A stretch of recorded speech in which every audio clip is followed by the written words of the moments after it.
This channel does not promote any violent, harmful, or illegal activities. All content provided by this channel is meant for an educational purpose only. দেখুন, আমি দেখছিলাম আর শুনছিলাম আর ভাবছিলাম যে কি অসাধারণভাবে দুটো রাজনৈতিক দলের নতুন দুটো রাজনৈতিক দল তার জন্ম দিয়ে দিলেন মমতা বন্দ্যোপাধ্যায়। সিপিআইএম ব্র্যাকেটে বি বেঙ্গল, হ্যাঁ, কংগ্রেস ব্র্যাকেটে বি বেঙ্গল, এবং তার সঙ্গে আলাদা হচ্ছে কংগ্রেস ব্র্যাকেটে ডি দিল্লি আর সিপিআইএম ব্র্যাকেটে ডি দিল্লি। মানে দুটো সব আলাদা আলাদা নিজের মতো করে গোটা বিষয়টাকে ব্যাখ্যা করে দিয়েছেন। কিন্তু যত এই ব্যাখ্যাটা শুনবেন তখন আপনার মনে একটা অদ্ভুত জট পাকিয়ে যাবে, অথচ এই ব্যাখ্যাটার দরকার আছে কিন্তু, কারণ গোটা ব্যাপারটা এমন একটা জগাখিচুড়ি জায়গায় চলে যাচ্ছিল যে এমনি সবার মনের মধ্যে জট পাকিয়ে আছে। এবার জট তো রাজনৈতিক নেতারা খোলেন না, সেটাকে আরেকটু ভালো করে জটটা বাড়িয়ে দেন আর কি। সুতরাং কেন তারা ওখানে গিয়ে দিল্লিতে গিয়ে এই ইন্ডিয়া জোট করেছেন, যেখানে কংগ্রেসও আছে সিপিআইএমও আছে, আর এখানে লড়াই করছেন, এই বিষয়টা নিয়ে লোকের মনে প্রশ্ন ওঠার আগেই গোটা ব্যাপারটাকে আরও জটিল করে একদম হজবরল করে দিলে নিশ্চিন্ত লোকে জট ছাড়াতে ছাড়াতেই ভোট পেরিয়ে চলে যাবে। এবার তার সঙ্গে এই নতুন তার এই স্টান্সটা বাইরে থেকে সমর্থন, ওই বাইরে থেকে সমর্থন মানে ঘরের মধ্যেই ছিলেন একদিন, এবার গিয়ে একটু দরজার বাইরে গিয়ে বসলেন, এরকম ব্যাপার আর কি। ঘরের কাছাকাছিই আছেন কিন্তু দরজার বাইরে, হ্যাঁ দরজার বাইরে সিঁড়ি রয়েছে, সিঁড়ি দিয়ে নেমে কোথায় যাবেন বা উঠে কোথায় যাবেন সেটা নিয়ে একটা ওপেন রাস্তা সামনে রইল, কিন্তু আছেন আর কি।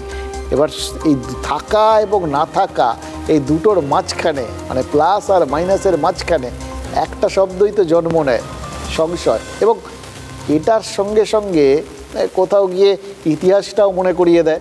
এই যে বাইরের থেকে সমর্থন, এটা তো 2004 সালে প্রথম বামেরাই দেখিয়েছিল, ইউপিএ সরকারকে তারা বাইরের থেকে সমর্থন করেছিল। জ্যোতি বসু আর হরকিষাণ সিং সুরজিৎ এই অদ্ভুত একটা ফর্মুলা বের করেছিলেন, আর তারপর নিউ ডিলের বিরোধিতায়, পরমাণু চুক্তির বিরোধিতায় প্রকাশ কারাত সমর্থন তুলে নিলেন। অর্থাৎ বাইরে থেকে ওই জাস্ট দরজার বাইরেই বসেছিলেন, পাহারা দিচ্ছিলেন যেন। এবার যখন মনে হয়েছে পাহারা চুলোয় যাক বলে হেঁটে বেরিয়ে গেছেন। মাঝখান থেকে ওই আস্থা ভোটের মুখে পড়ে গেল মনমোহন সরকার, এই নতুন একটা ঝামেলার মধ্যে পড়লো আর কি। এবার মমতা বন্দ্যোপাধ্যায় অনেকটাই বামেদের মতোই বাইরের থেকে সমর্থনের প্রতিশ্রুতি দিয়ে রাখলেন। এই ঘোষণার পর তো একটা কৌতূহল হবেই, মমতা বন্দ্যোপাধ্যায় কি ইন্ডিয়া ঐক্যের সামনেও মাইনাস চিহ্নটা ঝুলিয়ে দিলেন? তিনি প্রত্যেকটা সভায় দাবি করেন ইন্ডিয়া ঐক্য নামটা তারই দেওয়া, দিল্লিতে জোট সরকার গড়তে প্রধান ভূমিকা তৃণমূলই নেবে। কাল পর্যন্ত দাবি করেছেন জোট 300-র বেশি আসন পাবে, আর আজ বলছেন সেই জোটে তৃণমূল বাইরে থেকে সমর্থন করবে।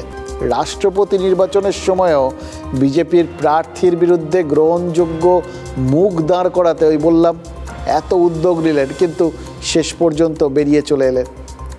একই ঘটনা উপরাষ্ট্রপতি নির্বাচন, অর্থাৎ গোটা বিষয়টায় কোথাও গিয়ে একটা ট্র্যাডিশন আছে বেরিয়ে আসার, মানে বাইরে থেকে, ভেতরে থেকেই যখন তখন বেরিয়ে আসছেন, বাইরে থাকলে যে কি করবেন তাই এখন থেকে কিন্তু একটা কৌতূহল তৈরি হচ্ছে।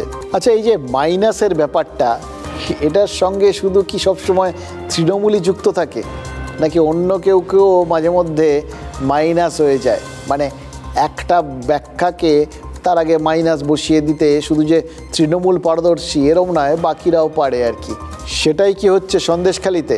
মানে এই যে প্রথমে একটা ব্যাখ্যা, ওই নির্যাতনের অভিযোগ, তারপর সেগুলোর আগে ওই একটা ভাইরাল ভিডিওকে ধরে, একটা না পরপর বেশ কয়েকটা বেরোলো, সেগুলোকে ধরে মাইনাস বসিয়ে দেওয়ার চেষ্টা, আবার তারপর সেই ব্যাখ্যার ওপর কোথাও গিয়ে বিজেপির মাইনাস বসিয়ে দেওয়ার চেষ্টা, পাল্টা অভিযোগ করে, সব মিলিয়ে হাওয়াটা মাইনাসে তো অনেক সময় প্লাসও হয়, ফলে হাওয়াটা উল্টোপাল্টা বইতে শুরু করেছে নাকি বসিরহাট লোকসভা কেন্দ্রে।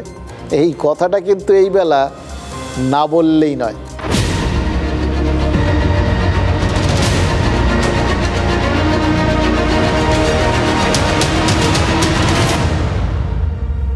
দেখুন, স্টিং অপারেশন সহ 4-4টে ভাইরাল ভিডিও, সেটা কতটা আদালত গ্রাহ্য সেটা তো আদালতে বোঝা যাবে, কিন্তু টাকা দিয়ে মিথ্যে অভিযোগ করানোর পাল্টা প্রচার ওগুলোকে ধরেই তো শুরু করেছে তৃণমূল কংগ্রেস। মমতা, অভিষেক প্রায় সব প্রচার সভাতেই সাদা কাগজে সই করিয়ে অভিযোগগুলো জমা দেওয়ার অভিযোগ তুলেছে। 2000 টাকা দেওয়ার কথা বলেছে। সন্দেশখালীতে নারী নির্যাতনের অভিযোগ তুলে গোটা দেশে প্রচার চালাচ্ছিল বিজেপি। এবার 4টে ভাইরাল ভিডিওকে হাতিয়ার করে সেই সন্দেশখালীর সামনেই একটা মাইনাস চিহ্ন ঝুলিয়ে দিতে মরিয়া তৃণমূল কংগ্রেস। এটা তো আপনারা দেখছিলেন যে এর আগেও অনেকগুলো আপনাদের ব্যাখ্যা করছিলাম যে বিভিন্ন মাইনাস যে প্রচার সেগুলোর আগে তারা একটা মাইনাস বসিয়ে দেওয়ার চেষ্টা করেছে। এবার এখানেও তাই হচ্ছে। সন্দেশখালী থানায় এক মহিলার অভিযোগের ভিত্তিতে আন্দোলনের নেত্রী পিয়ালি দাস ওরফে মাম্পি, তাকে গ্রেফতার করে নেওয়া হয়েছে। আত্মসমর্পণের পর মাম্পিকে জেল হেফাজতে পাঠিয়েছে আদালত। এদিকে এই মাইনাসের মুখে আরেকটা মাইনাস তো ফুটে উঠেছে। শেখ শাহজাহান গ্রেফতারের পর যারা রাস্তায় নেমেছিলেন তারা আবার রাস্তায় নেমেছেন। রাতে পুলিশ নির্যাতিতাদের বয়ান চাপ দিয়ে বদলের চেষ্টা করছে বলে তারা অভিযোগ তুলেছেন এবং সেই জন্য গ্রামে গ্রামে রাত পাহারা শুরু হয়েছে। অভিযোগকারীরা দাবি করছেন যে সাদা কাগজে সই করানোর অভিযোগ পুরো মিথ্যে। থানায় বসিয়ে অভিযোগ লেখানো হয়েছে। থানার সিসিটিভি ফুটেজ সামনে রাখা হোক। পাত্রপাড়ার এক নির্যাতিতা TV9 বাংলার সঙ্গে কথা বলছিলেন। তিনি কি অভিযোগ করেছেন জানেন? টাকার বিনিময়ে 2 নির্যাতিতা বয়ান বদল করেছেন। তাদেরও 10 লক্ষ টাকার প্রস্তাব দেওয়া হয়েছে। আর আরেকজন অভিযোগকারী অর্চনা ভূঁইয়া, তার দাবি হচ্ছে তাকে বসিরহাট থেকে প্রার্থী হওয়ার প্রস্তাব দেওয়া হয়েছিল রেখা পাত্রের বিপরীতে। অফার ছিল 20 লক্ষ টাকার।